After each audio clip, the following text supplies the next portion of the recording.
Hey all, Siege here, and today I want to finally talk about what I think the endgame is in regards to the devil in the details theory I've been building up in the past few videos.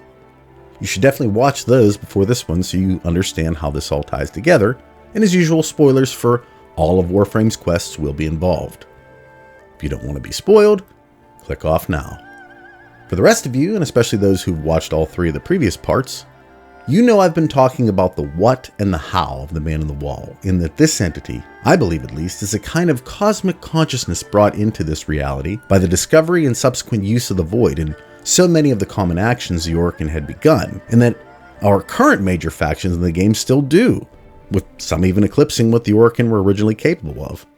I explained how I feel this entity may be a kind of convergence point for the major characters in the game under the banner of a very simple concept. That being, instead of the Warframe universe having multiple mystical figures as well as those with extraordinary powers or gifts from all kinds of different sources, that everything essentially comes from a singular source, that being the Void, and further that the Void could in fact have its own consciousness with desires and goals for a system it may not have been aware of prior to the initial contact the Orokin made with it. I also try to show how it may also have been responsible for the downfall of the Orokin in a number of different ways, and for the most part, succeeded. It's interesting to consider the exponential growth the Orokin society experienced once it began to utilize the Void could potentially show that it may have at one point helped the Orokin in reaching the stars and bringing them a new renaissance, but that their increasing desire and greed may have made this entity rethink its association with them and thus bring their potential for consumption and destruction to a rather violent end. In today's video, I now want to go over what I feel the current agenda of the Man on the Wall is. Something I've alluded to in the past videos, that this entity is attempting to cause a rift and eventually a war between the Lotus and the Tenno. And I think going back to the Nata quest is where we first learn of potentially what's going on. This is where Nata, a sentient created for the purpose of infiltrating the Orokin and destroying it from the inside, which in the end she was successful in achieving, had in fact a secondary objective to her mission that she did not decide to complete, that being the extermination of the Tenno, instead choosing to take them on as surrogate children, protecting and eventually hiding their true location within the Void. A power that never before and never since have we seen any other being in the universe capable of achieving, which in my opinion makes her somewhat special. What I think is more telling is that she is also the first sentient to act against her own kind, shunning her original orders, an act that even Hunhao tells her will have the rest of the sentients gunning for her in the end. This act of defiance is mirrored later during the last part of the New War prologue trilogy, where she again questions the memories she has regarding the incident with Era. She even questions the existence of Rel, and considering that Rel's exit and the Man on the Wall's entrance in that quest is never fully explained, it makes me wonder if this too was a manipulation she was seeing through, with whatever we did to the Harrow Warframe at the end of the Chains of Harrow quest, potentially unleashing the Man on the Wall fully into this reality. It's important to note that she seems to be the only one who can see through potential manipulation and make her own choices, and to me, this is what makes her dangerous. And if in fact that Void or its personification in the Man on the Wall is accurate, it's possible this is the reason we are being manipulated to see her as an enemy. Truthfully, in her new sentient form, even she doesn't always seem to be fully in charge of her faculties, sometimes resembling a willing pawn, such as during the Ballas assassination, but in others still resembling the Lotus, the end of the sacrifice being an example of that. The Tenno don't seem to be able to resist these same type of manipulations, though. The confusingly compliant dialogue when speaking to the Man on the Wall after completing the sacrifice is one example, as well as the entire Chimera prologue and the acceptance of the paracesis without question being another. So herein lies the idea behind everything.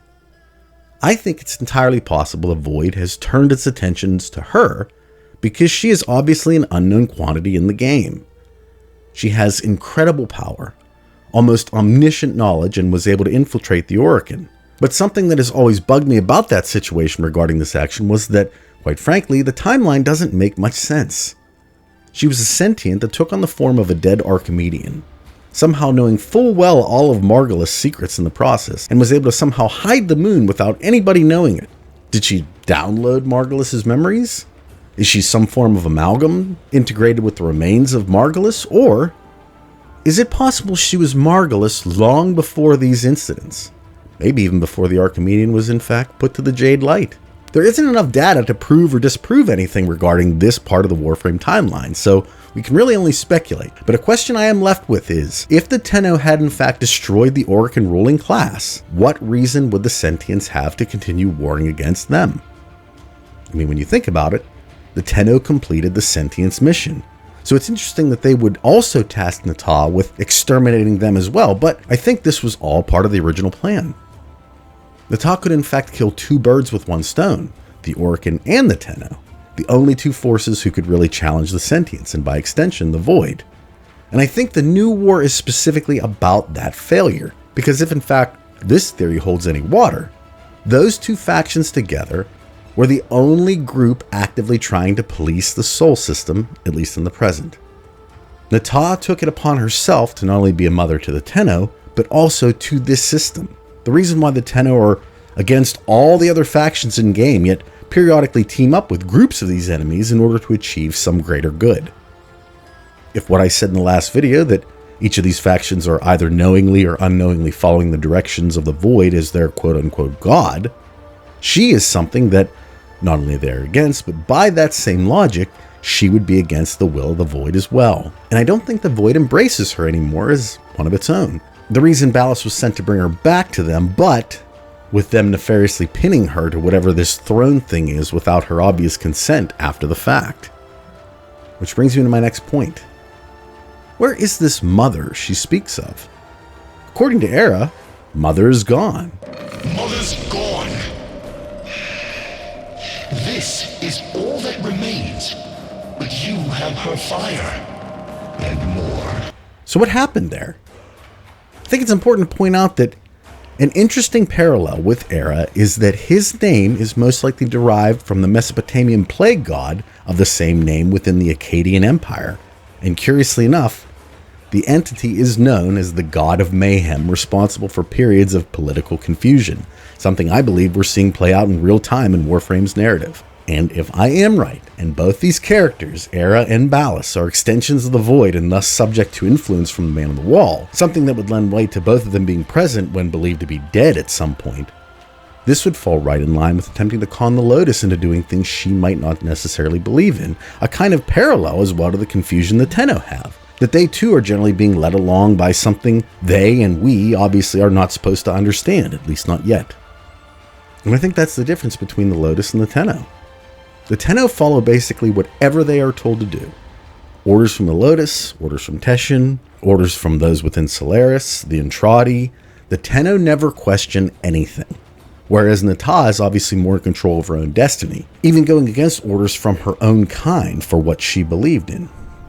However, it does appear even the Lotus can still be manipulated, at least to some extent, as we see her willingly leave with Ballas, and the Ropalolas fight is the one time she really does appear to be more drone-like than the typical strong-willed and all-knowing leader she was in the past. She speaks about her father, the sentient we assume to be Hunhao, in a very positive manner, seeming to almost completely forget everything that happened during the Natah, Second Dream, and Octavia's Anthem quests. And then there's the aforementioned mother, that by all rights may not even exist. In the Lancer Synthesis imprint, we are given a story regarding what appears to be a Grineer Lancer making contact with what I believe is a sentient, injuring the creature with a crude shovel, all while hearing voices in its head, of which I think has major significance. The Grineer appears to be somewhat resilient to the effects of the incident too, and the context seems to possibly suggest this character being utilized for this resiliency by an unnamed group, with its shovel hurting the creature potentially being the moment the Orokin figured out that the sentients had a weakness to archaic weapons. What's important here though is that the voice says, essentially, that there was no their mother or their father, something that lines up quite well with there no longer being a mother, and as far as we know, Hunhao being absent as well at the present. Was Hunhao ever even a father? Given that these machines didn't procreate but would instead replicate, there doesn't seem to be a need for two parents, does there?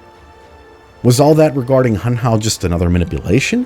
Meaning, was Hunhao ever her true father, or more accurately, another figure trying to yet again get her to do what they wanted, essentially to bring her back into the fold, something Ballas was in fact successful in finally doing. It makes me also wonder about the nature of the Tenno even, if they were in fact ever actual beings before the Zariman incident in the first place.